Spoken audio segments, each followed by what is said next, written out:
Matt Malatesta here, VYPE Media, with the new boss at Foster High School, Shane Hanks. Coach, congrats on being elevated to be the new head coach. You've been at Foster for a good while now. What a great just transition. You just kind of taken over the reins there. How has it been so far? It's been great. Well, thank you and appreciate it. It's just still very surreal feeling. And yeah, I have been at Foster since actually 2009. So I was at Foster before Coach McDowell came to Foster. So at 2009 to 2013, I was with Coach Mark Viatric for those 4 years. I was coaching, I was JV running backs coach and head JV coach. And I coached girls, I was assistant girls soccer. So that was kind of how the norm. I've never done soccer before. And then when Coach McDowell came on in 2013, promoted me as his defense coordinator. So I was defense coordinator for those 10 years with Coach McDowell. So it's been great. Just the transition really has been smooth. I feel like it's a little bit, I guess, easier because there's no loss of time, knowing the kids, knowing the staff, knowing the coaches, and just, we were kind of hitting the ground running after Coach McDowell left. It's just kind of told the staff and the kids, like, hey, we're going to treat it like I already got it. And then, if I don't get it, well, then we'll adjust our plans accordingly. And so once I was officially named the campus coordinator and head football coach, like I said, it was a seamless transition, and everybody was, excited, and we're continuing to doing what we've been doing and working and getting after it. Talk about what stamp are you trying to put on this program? Kind of, what is, you're probably not going to change a ton in the culture, but what are maybe some subtle things that you're going to work on? The biggest thing was just kind of approaching as, there's always going to be change. There's going to be change regardless, if I would have got the job or someone else would have come in from the outside. So my spin on it was more of it's a positive change. Let's just do some things. My biggest thing that we're working on right now is trying to implement, just talk about class, character, discipline, toughness, accountability, things like that. So I'm just trying to get the kids to understand. Foster is a good or great quality program. It's been that way when Coach McDowell was here, and it's my job now to continue that as well. And we want to be, act with class, but yet we're going to get out there and we're going to compete and we're going to get after it and continue to win, championships, district championships. It's a great program. I mean, I inherited a Cadillac, so not a whole lot of fixing needs to be done. Just make sure we're staying on top of things and make sure we're at that elite level that we need to be to continue to push for. Yeah, it's kind of a given that we're going to make the playoffs, but now let's talk about state championships. Let's talk about regional championships and just going deep and further in the playoffs or in those individual meets, and that's just continue to do that. And if we do have coaches leave, try to replace them with some good quality people so we can continue the legacy of what Foster's all about. Talk about Foster's a great, what I like to call these programs is like very holistic program, meaning that a lot of your sports are really good. Like, it's not like you're just driven by one, and the growth in that Lamar consolidated area is so vast and happening so quickly. How do you continue to maintain the success, that, came before you're really a part of, so you've kind of seen it firsthand. But I mean, if you had to give a state of the union of Foster High School, what would it be? Yeah, just my main thing is, and I did this in the interview process, I came up with a culture pyramid. And what makes Foster Foster, what makes you, what makes me. And I had a bunch of different attributes on like what you need to be to be the elite Foster athlete. What do you need to be? And kind of that base foundation that we have to do is, one, you got to be tough. You got to be tough. You got to be disciplined. You got to have that work ethic. You got to have that drive. And if you have all of that stuff, now all these attributes of being coachable, being accountable, being trustworthy, being loyal, all that stuff comes into play. So it's more of making the kids understand and the coaches realizing this is who we are and kind of defining who we are. And I think that's really helped out, and it's opened some eyes of some coaches and some players too that wow, okay, yeah, we are good. We have been successful, but what actually makes us successful? And some of those attributes of, maybe I'm not good at a certain area, then, let me work on that. Maybe I need to be a better teammate, or maybe I need to be a little more accountable and or dependable and things like that. And it makes you realize, okay, I need to work on those things. Yeah, I'm already tough.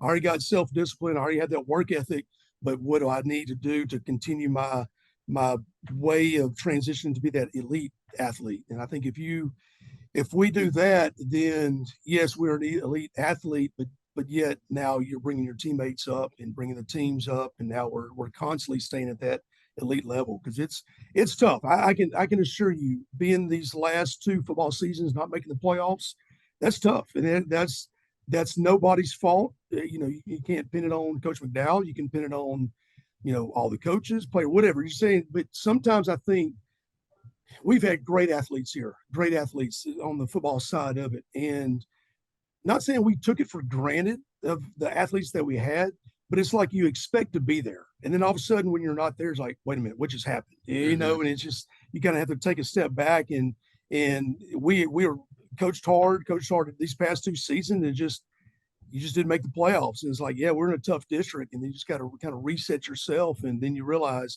man, yeah, we did have a lot of these, these good kids, and you just kind of expect you're going to have that year in, year out. And then when you don't have that top-notch athlete, now you just got to do things a little different, I guess, and just trying to get to that point where this is where we have to be and be it every year. So Yeah, the expectations are set definitely at Foster. Talk about, you're a Southeast Texas guy. Just talk about some of your influences, coming up. Who really influenced you, as a coach, in your career?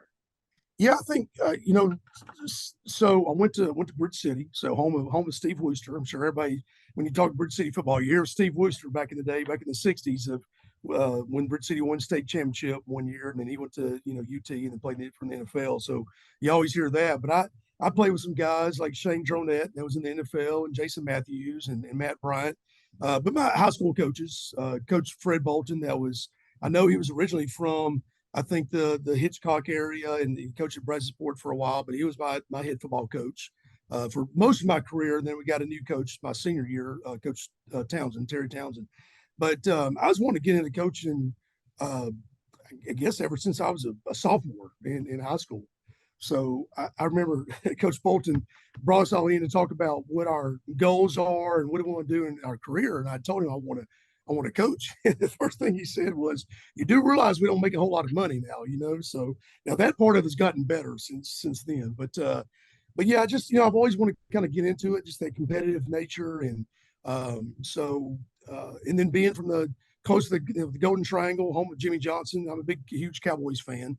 And it's not because of CD Lamb. I mean, that helps, but I've been a Cowboys fan ever since I was a little kid. So seeing Tom Landry and Jimmy Johnson, during that time, just kind of, you just kind of start molding yourself after you want to be, kind of emulate those type of coaches. And and I worked at a couple of schools in the area before I moved this direction. So it was just a good, I guess, just, kind of just get that work ethic, instilled in you, and that self-discipline. And that's kind of how everything started from there. Also, I think you have two sons that are also have played or have come through Foster. What has that been like to be able to share that with them? Yeah, it's been great. Been great.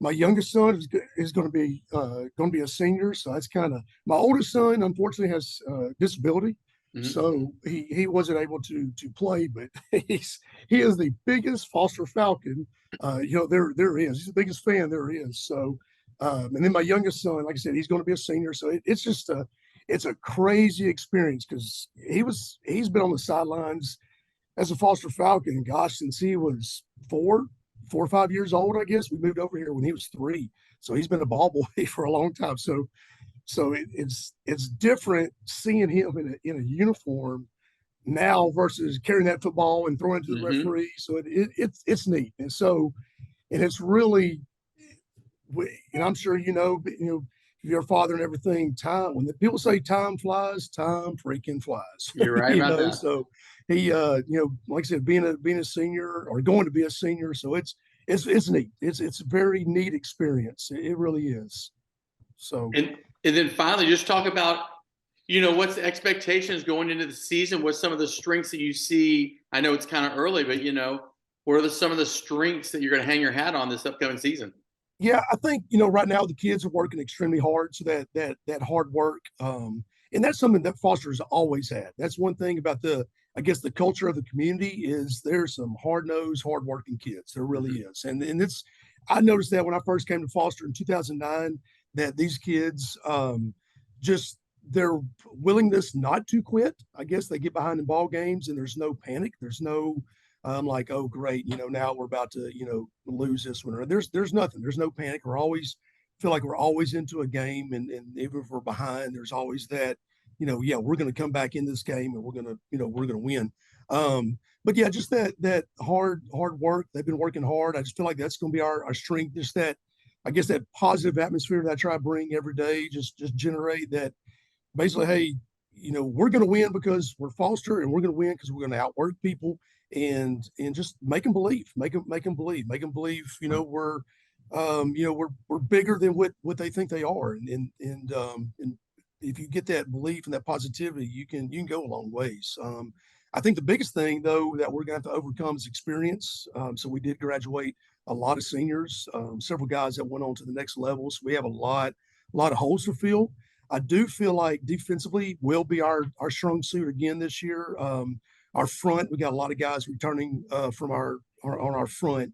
The back end is going to be some new guys, but a lot of times, I tell the coaches this too. When you first start off season, sometimes you don't know what you have, so just give it a good 2 months. See how these kids are progressing. See how they're getting stronger. They're getting bigger. They're getting faster. And then all of a sudden, like, these past few weeks, we're like, oh, okay, this kid's starting to look pretty good. I think he can play here. I think he can play there. And sometimes they shock you. Yeah, you can say experience.